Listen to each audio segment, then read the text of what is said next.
You are unemployable. You can't just go clock in and clock out and have a 9-to-5 job and a secure paycheck. You are out there with a mission and a purpose to make more money, to make a bigger impact, and it ultimately becomes a game.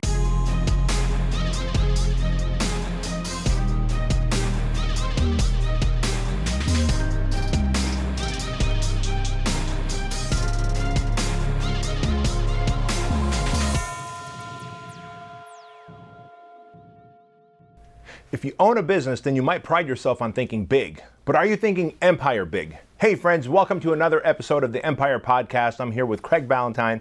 Craigie, we just got done with our Empire Mastermind.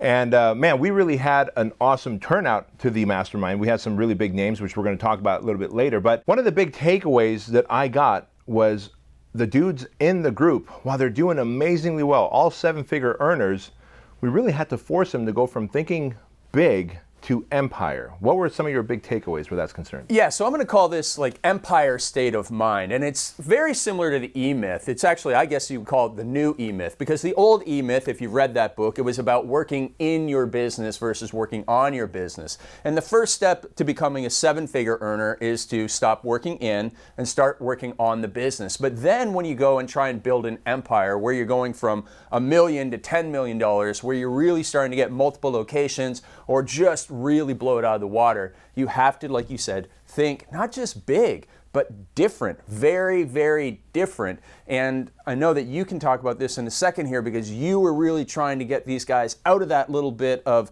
they were focused in the weeds on some of the stuff. They were focused on funnels, but funnels don't make an empire. What does? Yeah, and so that's the truth. Funnels don't make an empire. Instead, you can hire funnel experts. You can hire sales experts. What does build an empire is to think much bigger than you're currently thinking. And so I'll give an example here. For example, Grant Cardone, I'm sure he started off buying homes. Mm-hmm. Today, you follow Grant Cardone on social media, he's buying apartments. He's buying a lot more home for his dollar. He's buying apartments. He's thinking big. At the end of the day, if you're in real estate, and the economy turns bad and there's a risk of you going bankrupt, well, you're going to go bankrupt whether you buy 3 or 4 homes or 3 or 4 apartments. And if I'm going to go bankrupt, or there's a risk of it, I might as well go all in and take a big risk of going bankrupt all in, right? But if I don't go bankrupt, then the odds are the upside of buying apartments versus homes is far more greater. So you look at Grant Cardone, the man is in an empire state of mind. One of our members in that group, Matt Wilbur, he owns 5 Fit Body boot camps, and his goal is to scale it to 10 Fit Body boot camps and beyond. And one thing we had to do is get him to focus on not just find the right location to lease out a Fit Body Bootcamp location, but what can we do to help you find dirt that you can build a shopping center on? One of those locations will be a Fit Body Bootcamp, and you can rent out the other 3, 4, 5 stores to symbiotic businesses that would add value to your Fit Body Bootcamp, and your Fit Body would add theirs. So it really becomes the McDonald's model, doesn't it? Where you're not just renting out space to run a McDonald's or a Fit Body Bootcamp or whatever. You're actually owning the dirt that it's on. And I like to go one better.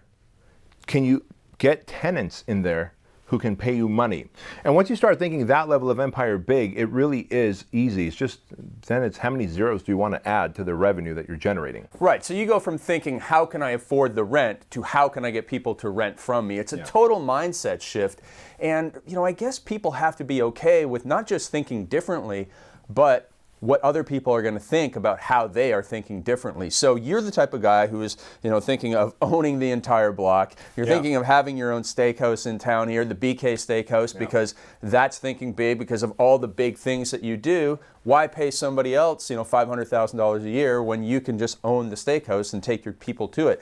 So you probably then run into people that say, oh, you don't want to do that, you don't want to do this, it's going to be too much work, why don't you just be happy with your little slice of the pie? What do you say? Yeah, and that's the thing, right? You're always going to have people who are going to be naysayers, who are going to be possibly negative people, and some of those people are going to be friends and family who just want the best for you and don't want you to take risks. What they don't realize is that you were born to take risks. Listen, if you're an entrepreneur, you were born to take risks. You are not whole, you are not happy, you are not satisfied unless you are living on the edge. Does that make sense? And so guys like you and me and everyone probably watching this have no choice but to take risks because you are unemployable. You can't just go clock in and clock out and have a 9-to-5 job and a secure paycheck.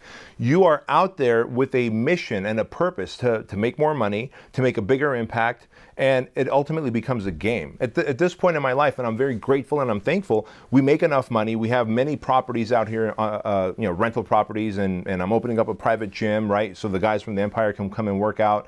And I'm opening up my own steakhouse, right? BK Steak here in town. But what's really cool is it at some point becomes a game. And when you start gamifying entrepreneurships, you start looking at it as a point system. Money becomes points to me. And so I enjoy the game, I enjoy the process, I enjoy the risk, I get a high off of it. And so when you have friends, family, people telling you can't do it, it's too high of a risk, it's not right for you, what do you know about a steakhouse, what do you know about rental properties?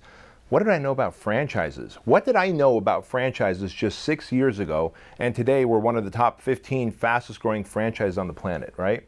And so my challenge to everybody watching this is how can you stop thinking funnels and start thinking owning the land that you are on? For example, how can you stop taking customer service questions and emails and phone calls and outsource that to people who you can pay $15 an hour to so you can start really thinking at an empire level?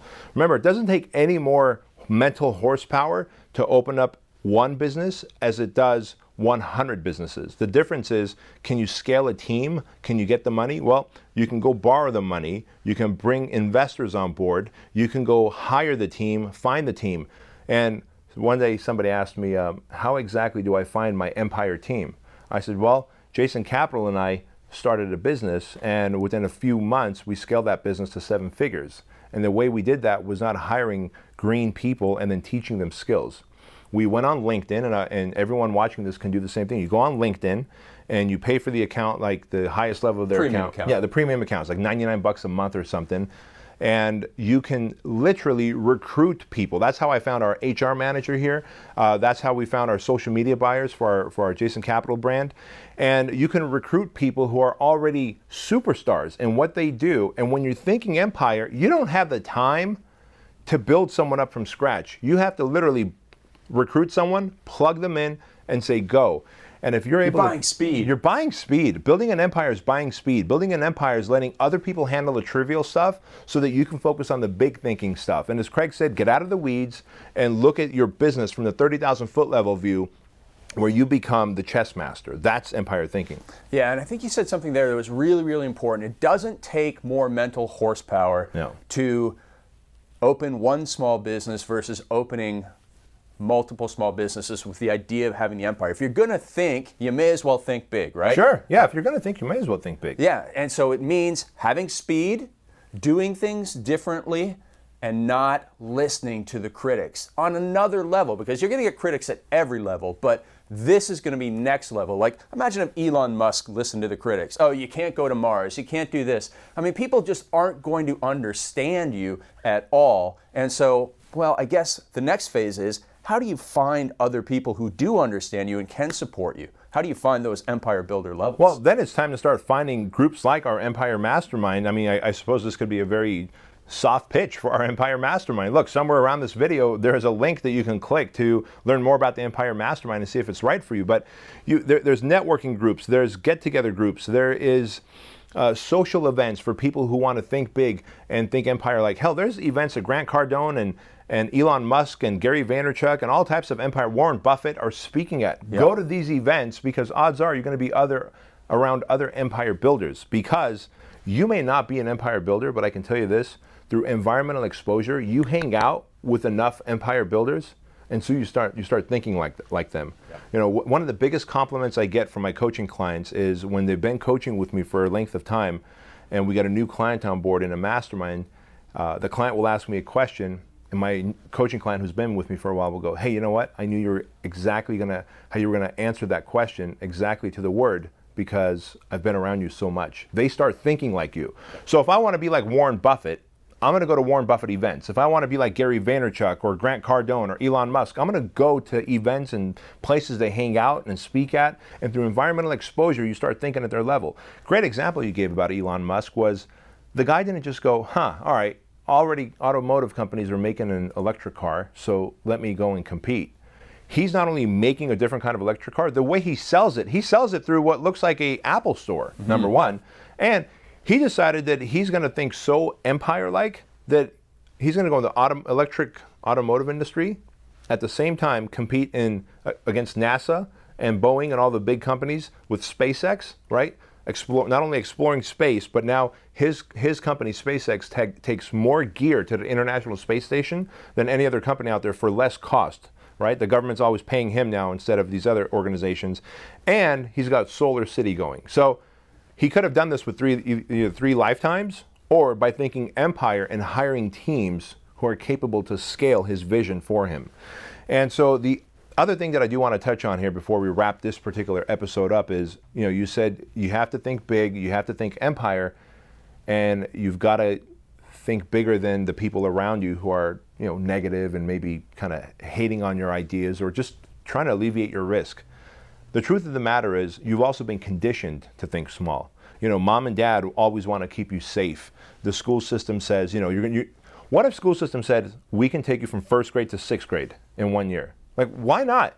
Why not? That's empire thinking. But instead, we're taught incremental steps to be safe, baby steps, so much that when we grow up and we have this grand vision, we go, oh, no, I can't do it. Mom and dad told me I can't. School system told me I can't. My challenge to you is break out of average thinking and start empire thinking. And you know what? That starts with hanging around people who are going to allow you to think that way. Absolutely. All right, so make sure that you do watch the video that talks more about the Empire Group, and then just fill out the application, because not only will we get a chance to see it, you will get a chance to express your thoughts and even start the big thinking process, right? Yes, sir. All right, we'll see you soon. Thanks for listening to the Empire Podcast Show. Remember to subscribe on iTunes, share it with your friends, and give us a rating. We'd really appreciate that. And make sure to go to empirepodcastshow.com to watch the videos as they come out.